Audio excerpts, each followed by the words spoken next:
few minutes later. Hello again, local PvP nerd Kalke here to talk a bit about Final Fantasy XIV's PvP patch 7.16. I actually wasn't expecting to put out a new video so soon, but a friend suggested talking about the changes to PvP from this patch, and I figured it might be an interesting point to go over. First things first, Squeenix made a major oopsie in the morning of patch 7.16's launch, and set the joint ranked Crystal and Conflict queue to a different DC than the one they post on patch notes not only for North America but also for Japan, leading to some serious gamer confusion for about 2 hours after patch. This has however been fixed, and the rank queues will happen in the datacenters noted in the patch notes, so make sure to DC travel to your corresponding one if you want to participate in ranked Crystal and Conflict. In the off case you're a viewer that is new to PvP or ranked Crystal and Conflict, what's the deal with PvP patches? The answer is that ranked Crystal and Conflict always has 2 ranked seasons per major number patch.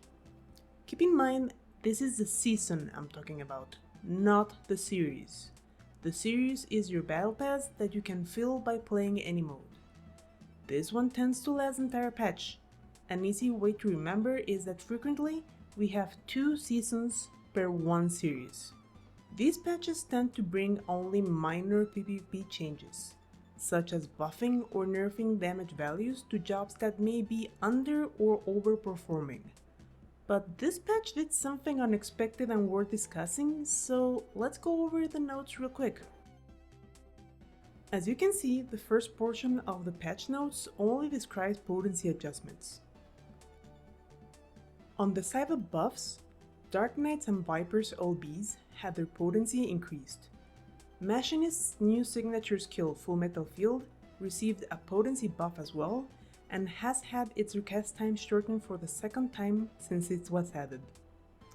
Black Mage's Point Blank Burst was also buffed, both in damage and shield capacity, and Summoner had both a potency buff to its stun ability, Mountain Buster, as well as finally getting to enjoy swimming around with their team after casting Slipstream. White Mage had a strange kit adjustment then. While Glare 4 had a minor potency buff, it's no longer a follow-up to Seraph Strike. Instead, Seraph Strike turns Glare 3 into Glare 4, meaning you may no longer cast Glare 3 while holding 4 to fish for a better opportunity to use it for a knockout. It also had the healing over time potency of the region unlocked by using LB, nerfed by 2000 HP per tick. All in all, I'd consider White Mage got hit heavily with the nerf bat. On the side of nerfs, Ninja is slightly less tanky while sitting inside their Doton circle, but only ever so much because 20% damage reduction is still quite a bit. Scholar's Seraph got hit drastically, with its healing action buff sliced from 20% to 10%. Lastly, Astrologian's Microcosmos, the healing effect of Macrocosmos, was nerfed for the second time this patch. Now, the interesting part of this patch is the second section. The time between action execution and effect activation has been shortened for the following PvP actions, followed by a lengthy list of specific abilities.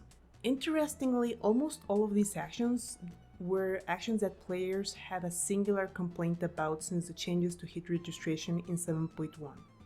Since they have long animations, by the time damage actually registered, they could be mitigated against incredibly easily.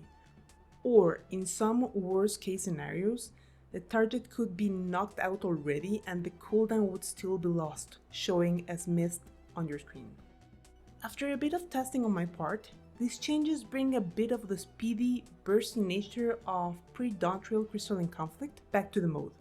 A change I'm personally quite happy with. Formerly problematic abilities like Primal Rend or Markman's Spite remain reactable, but now the window to do so is much shorter. Interestingly, one of Ninja's slowest abilities to roll out damage, Seshomepo, was not actually included in this update.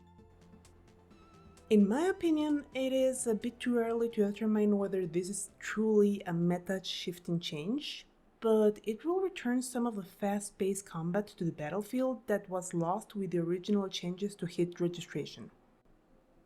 I hope this video was useful to you. If you're trying your metal in Season 13, let me know in the comments. Also, thank you for all the support and feedback you guys sent me after I uploaded my Universal Tips video. I will strive to continue improving the quality of these videos. See you in the next one!